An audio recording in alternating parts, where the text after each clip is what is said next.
এ কেমন নিষ্ঠুর স্বামী! স্ত্রীর অসুস্থতা দেখে চিকিৎসা না করে পালালেন স্বামী।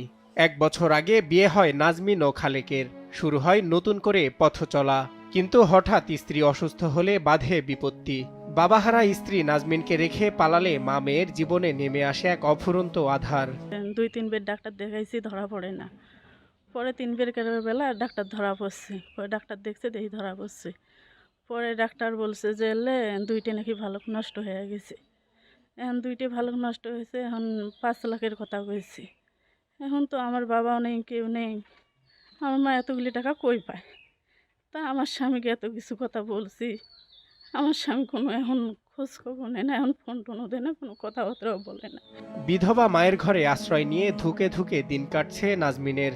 যেখানে অভাব অনটনে কোনো রকম দিন কাটে মায়ের, সেখানে মেয়ের হার্টের দুটি ভালভ নষ্ট হয়ে যাওয়ায় চিকিৎসা করানো আকাশ সমান কষ্ট তাদের কাছে।